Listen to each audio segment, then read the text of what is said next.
Let's ride the beat. Yo, I'm Taz and Gali from Beyond the Beat podcast. I'm here with Dezypher today. So tell me a little bit about yourself and how you got into music. So yeah, I've always been like in tune when it came to music. I was like the band kid, like so I was always in band, chorus, orchestra, that kind of stuff. Hell And yeah. like I never like thought about being a rapper or being like an artist in this sense until my cousin had went to school for music production. 50 Cent actually gave him a scholarship for a full ride to go for music production. That's And incredible. yeah, and like I remember when he was like done with the whole thing, because like me and him were close, but like like I was a kid, he's a grown man, like, you know what I Yo, mean. So like I remember I was 16 and he had just finished up college and he had like this whole studio set up in like the basement, and he invited me over and I saw it and I was like instantly I was hooked. I was like I want this, like whatever this is, I want I to be a want to part be of a it. part of it. Yeah, so Exactly. like I remember like I taking out my laptop. He was showing me how to use GarageBand for the first time. We made a song. It was horrible, but like you feel me? It was that A first learning one. It was that experience. Yeah, first one, and I was just exactly. like, nah, this is something I'd like to do, and like it's been like a drug ever since. I love just making music, bro. Hell Like yeah. So tell me a little bit more about the first time you ever performed and the first time you ever stepped out on a stage as a rapper and what that was like going from being a band kid, like you were right. saying, and then now you're stepping forward, you're front and center, and you're like, hey, all eyes on me. This is what I have to present. What was that like? Yeah, and you know what's crazy? It was like I just like dove headfirst into it the first time. Like I Yo, spent like a good amount of years in the lab, like just making songs in the studio and working. But like the first time I ever got like a on stage performance, I went through this like booking agency and I secured a spot over in Philly.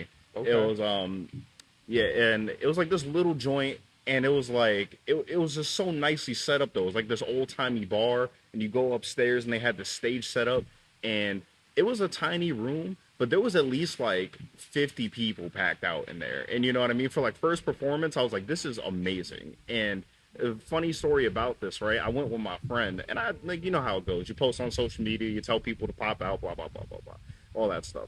And I remember I didn't sell no tickets, right? I didn't sell no tickets because, like, we in Wilkes-Barre, you know what I mean? Yeah, Nobody driving down to Philly, like, for exactly, like a performance that exactly. they like. Again, this is my first time. They're like, you rap, like, you know what I mean? So Yo, it's like, yo, but I remember I get a notification while I'm at the venue, and it said I sold a ticket, and I was just like, oh shit, like like and that's somebody a good ass like, feeling. Like, but like I remember I was just like practicing, I had my headphones in, and I seen somebody. I was like, damn, that dude looked like my dad.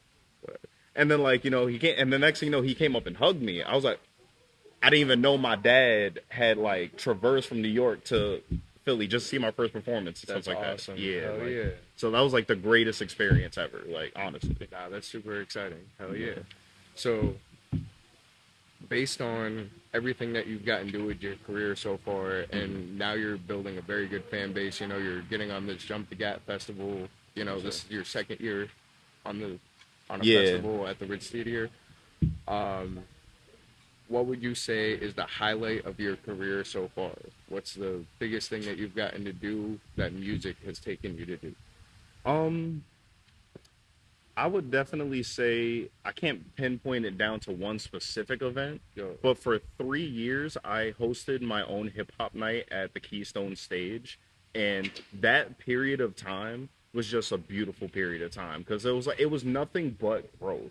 Like I'm talking exactly. about like the first year, I remember selling no tickets to like Yo, people. You know what I mean? Like having only the people who were performing at the show, basically. Then like exactly. year two came around, got a little bit better with marketing, got a little bit better Yo, with social media and networking and meeting people. Then the show started to get a little bigger. Then I started doing more outside shows, and then like the third year kind of like blew up. Like it was one of those things yo, where it's like now we're packing out the night and stuff like that. And that like 3 years span, it was just like it just taught me to like keep going because it's like you can really struggle for a long period of time doing what you want to do and get no results. But you ever see like the meme where it's like the pickaxe dude and yeah, he's like yeah, one yeah, swing yeah, away from like yeah. the diamonds Yo, and stuff like that, and like yo, that's really what it boils down to, man. It's like you never know when that next like hit is going swing to be the hits. one. Like you just got to keep swinging for the fence because you never know when it's actually going to like pay off. Exactly. And that's why it's so important these days to get on apps like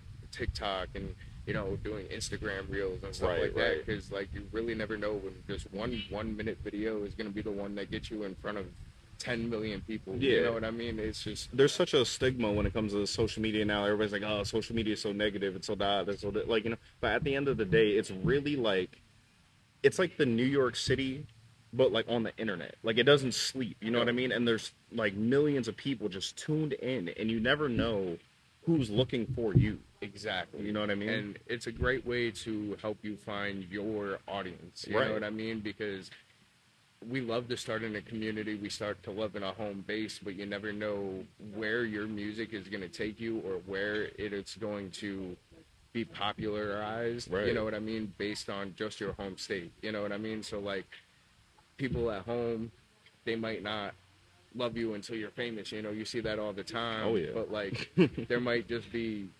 Arizona out of nowhere is the state that gives you a million plays for no Right. reason, you know what I They're mean? like having a festival, and they're like, "Yo, we love it. Like, pull up. We'll pay for the ticket." You never know who's gonna show you No, love. exactly. So we talked a little bit about where you started.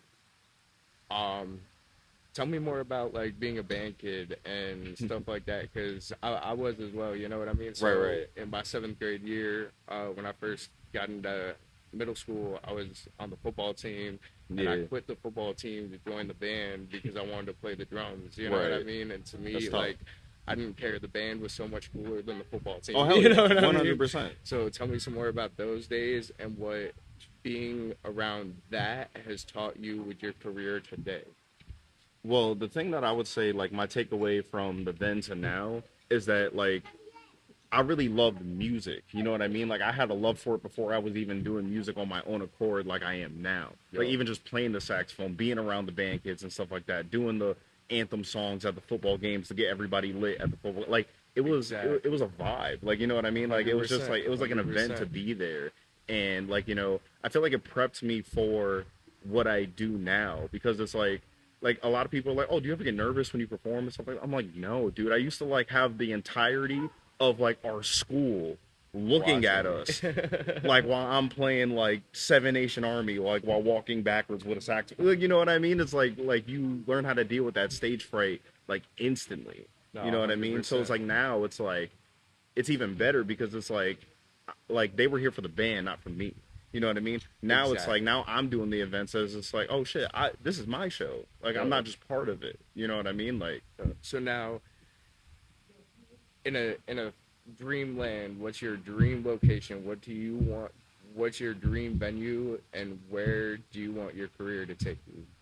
well, I mean like dream venue, I feel like if you make it to the garden, you made it. Like you know what I mean? Like Yo, if you make it to like a stage like that or something like a Coachella or a Lollapalooza or a Bonnaroo. Like yo, like you make it on a stage like that where you really got like a sea of people singing and dancing to your lyrics and stuff like yo. that. I feel like I I could die happy. Like just Yeah, I know you me know. personally, like I wouldn't even be able to perform if I was on a stage like that because I'd be crying. You know what I mean? Like I just be I'm like, gonna this perform is, while I'm yeah, crying. no, I'd be like, this is incredible. You know what I mean? Like, all right, Right. take two, let me run it back. Like, all right, we're good. Right. But I think I would hold like I'd be like good until like the end. Like when I'm getting off, and then it'll be like that really like shock value moment in the end. I'll probably like break down. I'm not gonna 100%. lie. So we're gonna switch it up. It's your boy, old boy Ace, man. I'm in here with Dezypher. Uh, I met this dude years ago, like a few years ago. He was performing, and it was this, the track that he was performing was a up down track. I ain't gonna, that track is fire. You know what I'm saying? Any track that I go to with his music, that's my number one track I listen to. You know what I'm saying? So, but you already know, man. And I already knew from your demeanor, your character, you was a good artist and you was serious about your music. You know what I'm saying? So, and that's what I like about you. You know what I'm saying? You dedicated to what you're doing. No matter what people say about it, you know what I'm saying? You still doing it. You still going. And that's what I'm here and still trying to get these artists that think that nobody's looking at them, that people are still watching. You know what I'm saying? So that's why I try to find an artist like you, and even if he was watching, if he was watching, just know that I'm watching. You know what I'm saying? I'm trying to get this. out here to people to show this area that nobody really know about. You know what I'm saying? So, but other than that, my main question is, how do you feel about the jumping that performing there? Like, what's up with that? You know, who you performing with? Are you performing by yourself? Oh no, I'm performing with my group Roseamp. I started my own independent label, and I got some good guys under my belt. I got WG Blue, I got Diesel, I got Benji V, I got my boy Ill Nature in New York. Shout out to my boy Grizzly. He's in the Navy right now. Appreciate his service. One of the craziest producers I've ever met. You know what I mean? It's like, and these guys are just family to me. I love anytime I'm able to get on the stage with all of them. And I think Jump the Gap is going to be a good chance for us to showcase our talents. You know what I mean? We're not always able to all come out to an event, so it's like when we are all together, we make it a movie. Right, because to some people, to some artists, this event right here is kind of a big event to them. Yeah. You know what I'm saying? So, and I feel like this is a big event to be a part of too. So that's why I feel like this is a thing for the artists out there. Keep going. You know what I'm saying? And but what my next question is, from your music, what do you want the people, your listeners, to take from your music? Like, what do you want them to grasp from your music? Well, I always leave the impression of I'm just a regular guy at the end of the day.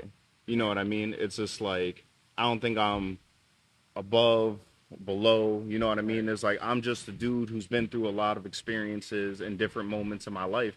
And the way that I know how to express that is through my music. And I love when I listen to music and it's just like you get that damn, you write that about me? You know what I mean? You listen to the song, it's like, damn, how'd you know that? It's like, so it's like if I could do that for other people, it's like that's a great feeling. And I've had that for other people. I've had people listen to my music, it's like, yo, bro, it's like you were in my head when you wrote that. You know what I mean? It's just like I love that feeling, and the fact that I even get a smidge of an opportunity to give that back, Okay, I yeah. love it. All right, yeah. That's what's up. So you working on anything now? I'm always working. I'll tell you one thing, man. I'm always working. All right. Between my own music and then all the guys that I have in the group, you know what I mean? It's like we're always working on projects, getting stuff done, and you'll definitely gonna see another release from me before the end of the year, for sure. So, what do you consider your best suit at when it comes to writing? The hooks or the verse? You know what's crazy? Sometimes I'll think of a hook like that, Yeah. and then it'll take me months to write the verse, and then other times I'll write a verse within a couple minutes, and then I'm stuck on the hook. What can I do to wrap this all up? It's Right.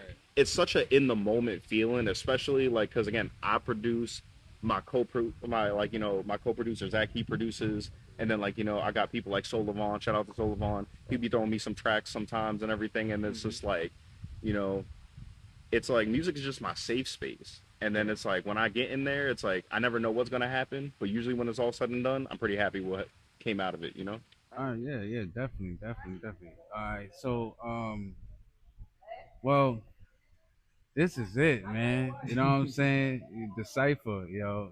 This is a cool dude. Like I said, yo. Where people can find your music, social media, let people know.